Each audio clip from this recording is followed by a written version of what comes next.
Keputusan yang Allah SWT buat adalah sesungguhnya kejayaan saya dan tuan-tuan hanya sunyi dalam mentaati perintah Allah SWT dan menjauhi larangan Allah SWT untuk Nabi Muhammad SAW. Bagaimana kita nak teruskan perkara ini macam ni tak faham. Macam ni kita nak minta Allah SWT bantu kita kefahaman dengan perkara ini. Hari ini macam mana kita merasakan kita Islam. Kita merasakan kita Islam. Bila kita mula belajar sedikit kita mengetahui apa itu, siapakah mereka-mereka mukmin, siapakah mereka-mereka orang Islam sunnah, baru kita sedar, baru kita tahu kat manalah kita sebenarnya. Siapalah kita sebenarnya. InsyaAllah Nabi Muhammad SAW, kita Rasulullah SAW dalam satu hari bagi kita SAW bersabda bahawa apabila umatku membesar-besarkan dunia, maka akan tercabut kehebatan Islam daripada mereka. Dan apabila mereka meninggalkan amar ma'ruf dan nahi munkar, maka sesungguhnya keberkatan wahyu akan hilang daripada mereka. Dan apabila mereka mula mencaci-caci, mereka mula mengata-ngata, mengutuk-ngutuk sama sendiri, maka mereka gugur dari pandangan Allah Subhanahu Wa Taala. Ini satu perkara yang sangat-sangat penting. Salah satu perkara yang sangat besar. Hari ini Allah Subhanahu Wa Taala zahirkan di depan mata saya, dizahirkan di depan mata tuan-tuan. Perkara-perkara ini sedang berlaku. Mereka-mereka yang kehebatan-kehebatan Islam tercabut daripada orang-orang Islam, khususnya orang-orang Melayu. Tercabut. Sehingga keberkatan wahyu, kefahaman ayat-ayat Al-Quran yang mudah, yang anak-anak seawal umur 4 tahun, umur 3 tahun boleh hafal. A'udzubillahi minasyaitonirrajim. Bismillahirrahmanirrahim. Wal 'asr. Demi waktu, innal insana lafi khusr illa alladhina amanu wa 'amilus solihati wa tawassaw bil haqq wa tawassaw bis sabr. Mudah kan? Dia bukan ayat mutasyabihat, dia ayat muhkamat. Mudah, tegak. Demi waktu, Allah Subhanahu Wa Taala bagi tahu semua manusia dalam kerugian. Semua manusia dalam kerugian. Kecuali mereka yang beriman dan beramal soleh, dan mereka yang berpesan-pesan dengan kebenaran dan berpesan-pesan dengan kesabaran. Hari ini perkara 4 ayat ni punyalah payah orang Islam Melayu ni, orang Islam ni nak faham. Ni tercabutnya keberkatan wahyu apabila meninggalkan amar ma'ruf nahi munkar. Benda ni berlanjutan.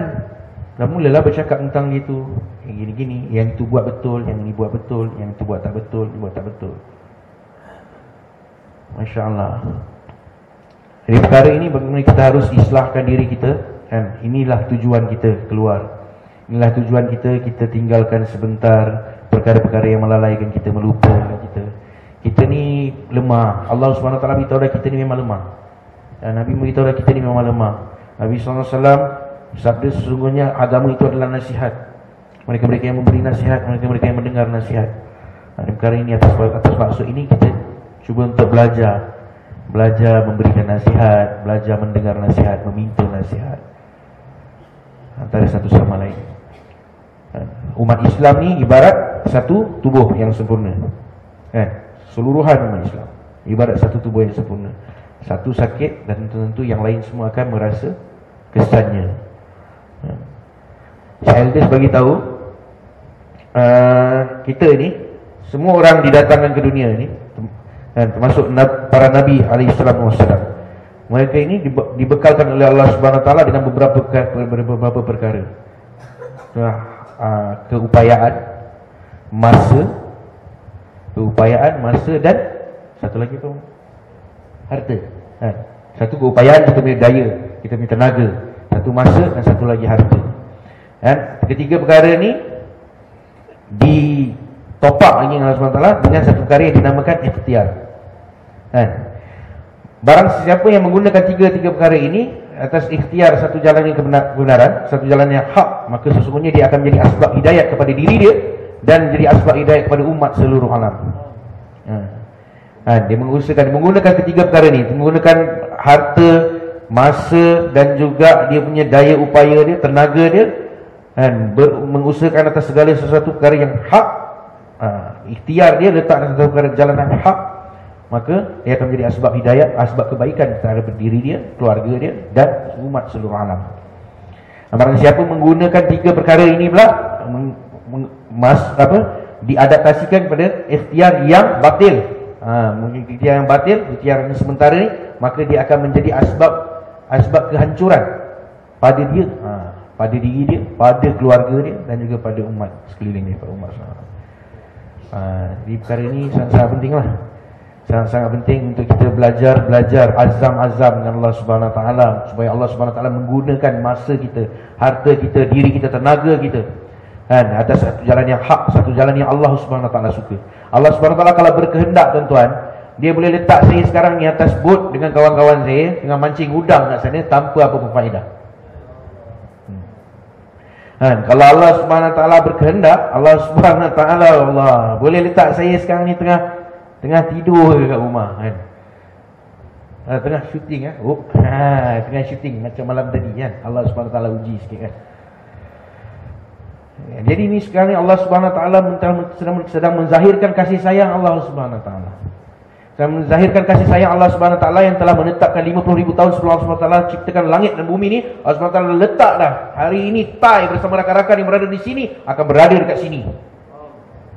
Allah Subhanahu Wa Taala dah letak dah. Jadi ini Allah Subhanahu Wa Taala dah bagi pula pada kita ni janganlah manja sangat. Kan orang dah tanamkan benih beras tu dah tumbuh, orang tu yang cantas, orang tu juga yang masukkan dalam periuk, orang tu juga yang nyalakan api, bisi air, masak, orang tu juga nak kena suap, orang tu juga nak kena masukkan pinggan. Air lemak ni kita ni. Kan? Jadi Allah Subhanahu Wa Taala dah pilih saya dan tuan-tuan untuk berada di atas jalan yang Allah Subhanahu Wa Taala sangat sukalah. Allah SWT dah bagi pada Nabi SAW, Allah SWT bagi pada sahabat-sahabat radhiyallahu ajmain. Jadi kita kena gunakan kesempatan ni. Kena banyak bersyukur Allah SWT. Banyakkan istighfar, sentiasa perbaharui niat kita. Ya Allah, kau pilih aku kat sini bukan atas kehendak aku. Kau pilih aku kat sini bukan atas kebolehan dan kelebihan atau kemampuan aku, ya Allah. Kan?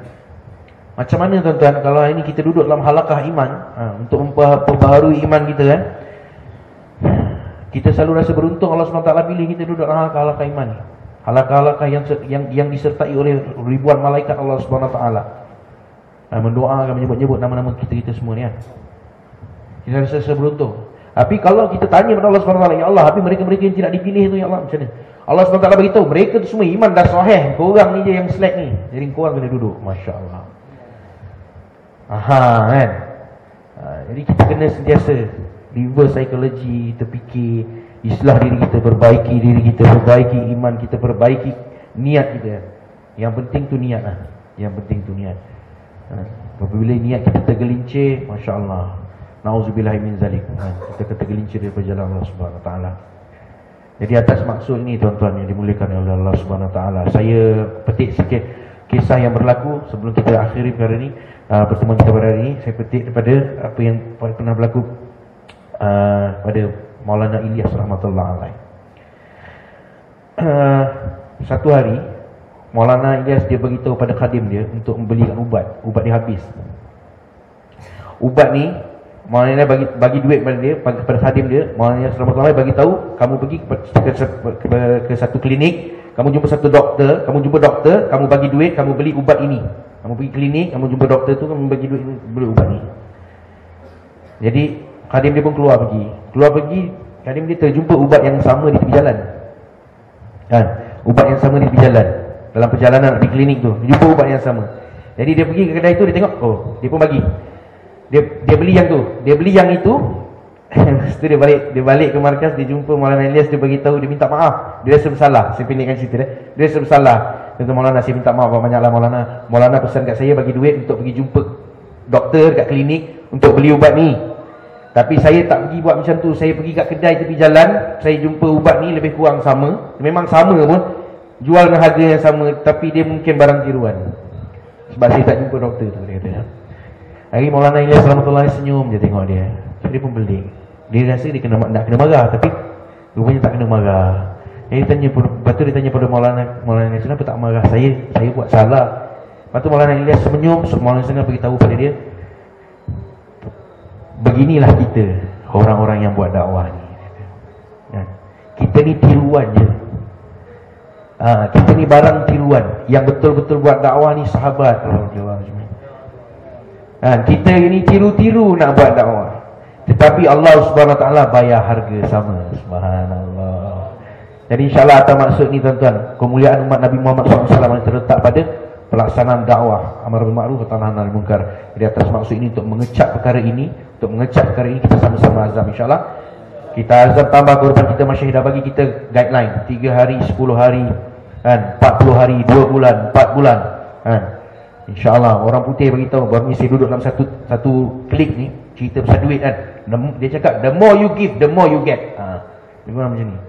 Kalau untuk perkara dunia kita boleh nampak benda tu, banyak kita labur, banyak kita dapat. Macam mana untuk perkara akhirat kita tak boleh nampak benda tu. Macam mana kita berasa 3 hari cukuplah 3 hari, macam mana kita berasa macam tu. InsyaAllah tuan-tuan, kita tambah azam kita, insyaAllah. Boleh InsyaAllah. Siapa azam insyaAllah? Siapa boleh nak ambil nama? Siapa nak ambil nama? Ambil nama.